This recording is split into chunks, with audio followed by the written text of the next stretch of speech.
গণতন্ত্রে কখনো একদল ক্ষমতা আসে, একদল বিরোধী হয়, এটা নিয়ম।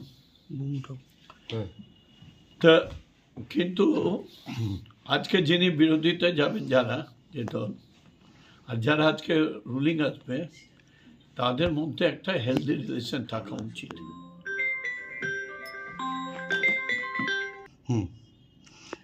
তো আপনি কি হিসাবে ব্যাখ্যা করছেন? তো তাদের হেলদি যদি রিলেশন না থাকে, কালকে আরেকটা সরকার আসবে, তারা কি ভাঙচুর করবে? অফিস ভাঙচুর করবে, হাসপাতাল ভাঙচুর করবে, কলেজ ভাঙচুর করবে, ইউনিভার্সিটি ভাঙচুর করবে।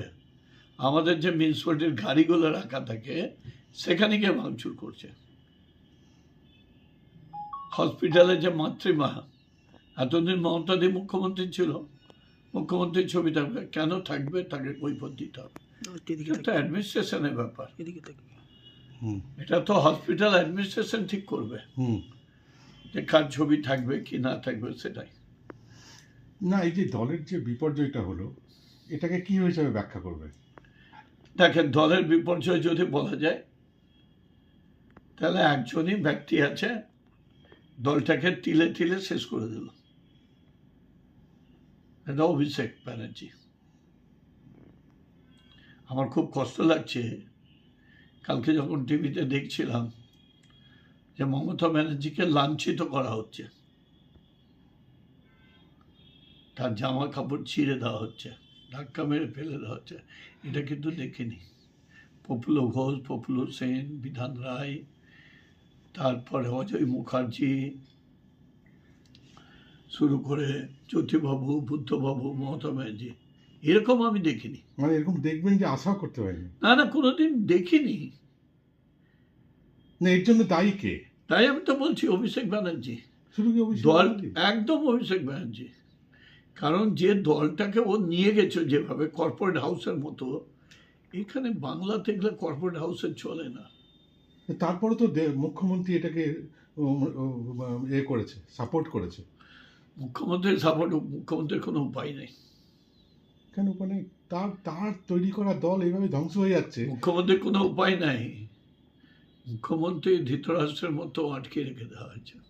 কিন্তু দলের তো আরো শাখা সংগঠন বা আরো কিছু বলার নেই, তারাও সতর্ক করে। আরো কিছু বলার নেই। শুনেছে মমতাদি অনেক, আমিও নিজে হোয়াটসঅ্যাপ করেছি, অনেক সময় মেসেজ করেছি। নেই, যা খুশি তাই করেছেন। দল করার ছেলে হোক, দল করার ছেলে না হোক, নিজের কায়েমি স্বার্থ ফুলফিল হলেই করছে। আমি মাল্লাই দেখেছি, কোনোদিন ঝান্ডা ধরলো না, কিছু করলো না, হঠাৎ করে এলো, তার একটা নমিনেশন পেয়ে গেল, এমএলএ দাঁড়িয়ে গেল, বিভিন্ন সুযোগ বেনিফিট দিয়ে যাচ্ছে। এটা আমাদের দলের পক্ষে খুব ক্ষতি হয়। এই যে হরিশ্চন্দ্র, যে কথা বলছিলেন, হরিশ্চন্দ্রপুরে যে এবারে দাঁড়িয়েছিল, গত বিধানসভায় দেখা গেছে সে বিজেপির হয়ে, কোনোদিনও পার্টি করেনি, কোনো ঝান্ডা ধরেনি, হঠাৎ করে সে ক্যান্ডিডেট হয়ে গেল। হ্যাঁ, গরিবের বন্ধু, নিক নেম দিয়েছে গরিবের বন্ধু। কি গরিবের বন্ধু? ওর থেকে তো বেশি আমরা করি মানুষের সাহায্য। কথা বলতে না, ভাষা জ্ঞান নেই, কিছু নেই, তাকে দিয়ে দিল। আরেকজন 84 বছর বয়স হয়ে গেছে, চলতে ফিরতে পারছে, তাকে দিয়ে দিল।